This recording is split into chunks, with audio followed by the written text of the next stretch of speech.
শুভ সকাল বন্ধুরা। আজকে অনেক দিন পর আবার একটা বড় ভিডিও শ্যুট করছি।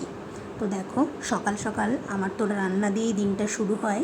তো সেই রকমই আজকেও ব্যতিক্রম নয়। হাজব্যান্ডের সব টিফিন হয়ে গেছে, রান্নাঘরটা দেখেই বুঝতে পারছো।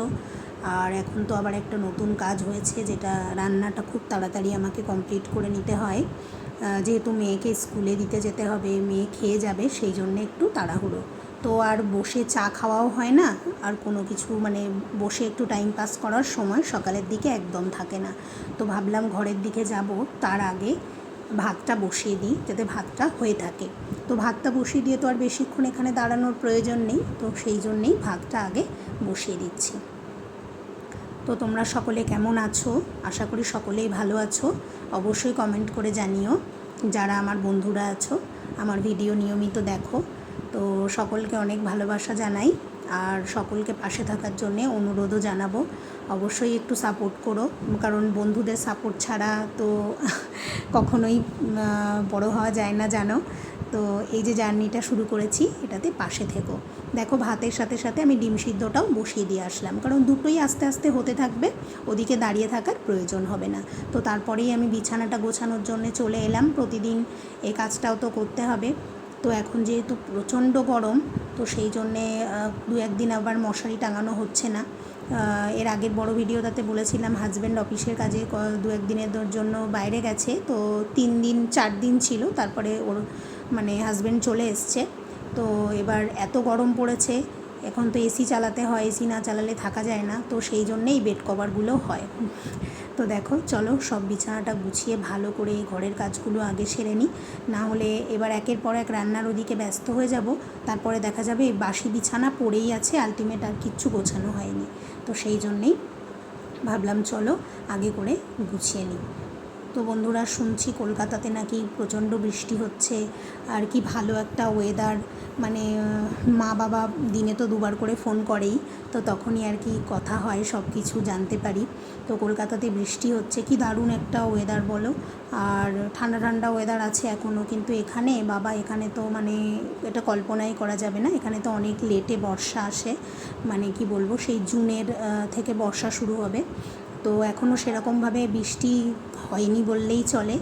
আর এত টেম্পারেচার, এই মে মাসটা পর্যন্ত, জুন মাসের 15 তারিখ পর্যন্ত তো এরকমই থাকবে হিট। তো কি আর করা যাবে, দেখো এসি ছাড়া তো এখানে একদমই চলা যায় না। তো যাই হোক, আছে বলে তাও একটু বাঁচতে পারি। তো ওই দেখো, একেবারে খাটের গাটাও মুছে নিলাম, দেখলাম অনেক ধুলো ছিল। তো দেখো, তারপরে আবার চলে আসলাম। এই জায়গাটা একটু অন্ধকার হয়ে গেছে, লাইট জ্বালানোর প্রয়োজন ছিল, বুঝতে পারিনি। তো দেখো, ভাত বসিয়ে দিয়েছিলাম, ভাতও হয়ে গেছিলো। আর কালকের একটু ডাল ছিল ফ্রিজে, আর এই যে লাউ দিয়ে একটা সবজি বানিয়েছি, আর সকালে কুঁদরি ভাজা করেছিলাম। তো সেই দিয়েই মেয়েকেও একটু খেতে দিয়ে দিলাম, আর আমিও একটু ছোটো থালায় করে অল্প একটু নিয়ে নিলাম, কারণ এত পরিশ্রম হচ্ছে তো সকাল থেকে, রুটি খেয়ে না বন্ধুরা আমি ঠিক সহ্য করতে পারি না। তাই জন্যে ভাবলাম চলো মেয়েকে যখন দিচ্ছি একটুখানি ভাতই খেয়ে নিই, খুবই অল্প করে একটু খেয়ে নিলাম।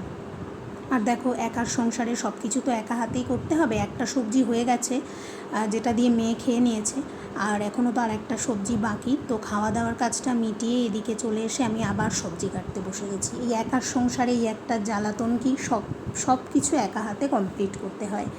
আর অন্য যদি মানুষ থাকে, তারাও যদি একটু হেল্প করে দেয়, কাজটা এগিয়ে যায়। কিন্তু কি আর করা যাবে বলো, কেউই নেই।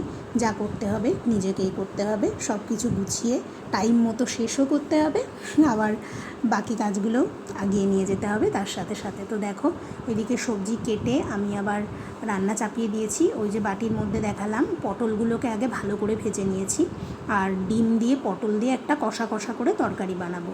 তো পটলটাও ভেজে নিয়েছি ভালো করে, লাল লাল করে, ডিমটাও ভেজে নিয়েছি, রেখে এবার আলুটা দিয়ে দিয়েছি। এবার আলুটাও ভাজা হবে, আর তার সাথে মশলাগুলোও দিয়ে দেবো। তো কী আর করা যাবে, এই সানডেটা রবিবারটা যেহেতু হাজব্যান্ড বাড়িতে ছিল না, তো সেই জন্যে বাজার হয়নি। বাজারটা তো যেহেতু অনেকটা দূরে যেতে হয়, তো আমার পক্ষে সম্ভব নয়, তো সেই জন্যে বাজার আর হয়নি। তো এই সপ্তাহটা এরকমই আর কি, ডাল, পনির, ডিম এগুলো দিয়েই চালাতে হবে। কী আর করা যাবে বন্ধুরা, খাওয়ার ইচ্ছা থাকলেও, কেনার মতন অবস্থা থাকলেও কিন্তু পাওয়া যাবে না। তো সেই জন্য এইভাবেই চলতে হবে। তো যাই হোক, সেই জন্যেই দেখো পটলটাকে ভাবলাম একটু কষা কষা করে বানাই। আবার পটল থেকে যদি জল মানে বের হয় না, তাহলে আবার আমার হাজব্যান্ড খেতে পছন্দ করে না। ওই জন্য পটলটাকে আগে ভালো করে লাল লাল করে ভাজা করেছি, আর সেই জন্যেই কড়াইটাও একটু পোড়া পোড়া ধরে গেছে। তো কী করা যাবে, চলো এটা আবার ভালো করে পরিষ্কার করে নিলেই হবে। তো খুব ভালো করে কষে কষে করছি, একটু গরম মশলা দিয়েছি, রসুন দেবো না, পেঁয়াজ আদা, এই দেখো আদা টমেটোটা আমি গ্রেট করে দিই, তাহলে না ভালো হয়। কারণ ওই অল্প একটু আদা ভালো করে গ্রাইন্ডারে পেস্টও হয় না, মানে মিক্সিতে পেস্টও হতে চায় না, আর ওই করেও রেখে দিই না, কেমন একটা কালো হয়ে যায় বলে। তো সেই জন্যে চলো একবারে করেই মানে সাথে সাথে গ্রেট করে দিয়ে দিই তরকারিতে, তো এটা বেশ ভালোই হয়। আর টমেটোটাও যাতে খোসাটা না যায় সেই জন্য টমেটোটাও গ্রেট করে দিয়ে দিয়েছি। তো একেবারে একদম কষা কষা করে তরকারিটা বানিয়ে নেব। তো দেখো অনেক কিছুই মানে এখানে আমরা পাই না, তো কলকাতায় কবে যাব তারপরে পাবো ওই আশা করেই থাকতে হয়। আগে যখন কলকাতায় থাকা হতো তখন তো মানে কি বলবো, সপ্তাহে একদিন দুদিন তো পটল চিংড়ি হয়েই যেত। পটল চিংড়ি, এঁচোড় চিংড়ি এইগুলো ছাড়া তো মানে চলতোই না। কিন্তু এখন দেখো এমন একটা সিচুয়েশান, কিছুই এখানে পাওয়াও যাবে না, খাওয়াও যাবে না। তো সেইগুলো মনে করে খালি মন খারাপই হয়, আর কি বলবো। তো দেখো যেখানে কর্ম সেখানেই থাকতে হবে, কিচ্ছু করার নেই। তো কথা বলতে বলতে দেখো আমার একদম তরকারিটা কষা কষা হয়ে গেছে। এবার আমি এটাকে ঢাকা দিয়ে দেব। তো ওটাকে ঢাকা দিয়ে আমি আবার এদিকে চলে এসেছি, মানে তরকারিটা হয়েই গেছিলো, তারপরে আর ভিডিওটা বানানো হয়নি আমার। এটা দেখছো, এটা মেয়ের জন্য আবার স্যান্ডউইচ বানিয়েছি। ওই তরকারিটা করার পরেই আমি স্যান্ডউইচ বানিয়েছি, তার মধ্যে ঘর বাড়ি পরিষ্কার হয়ে গেছে, করে আমি রেডি হয়ে গেছি। এবার মেয়ের টিফিনটা মানে প্যাক করে দেবো, দিয়ে মেয়েকে নিয়ে বেরিয়ে যাব। দেখো আমার ড্রেসও পরা হয়ে গেছে। তো আজকে মেয়ের আবদার ছিল, মা আজকে একটু স্যান্ডউইচ বানিয়ে দাও। তো টিফিন নিয়ে যাচ্ছিল না, কিন্তু এখন আবার একটু দিতে হচ্ছে, কারণ বাড়ি আসে 5:45, তো তখন সন্ধ্যাবেলাটা একটু খিদে পেয়ে যায়, তো এটা নিয়ে গেলে আর অসুবিধা হয় না। তো দেখো বন্ধুরা কি রান্না করেছিলাম একটু দেখিয়ে দিই। এই যে একটু ডালের বড়ি দিয়ে লাউ একটু ঘন্ট মতো করেছিলাম, উপর থেকে একটু ধনেপাতাও দিয়েছি, আর এই যে ডিমের তরকারিটা, এটা একবার খাবে, খেতে কিন্তু দারুণ হয়।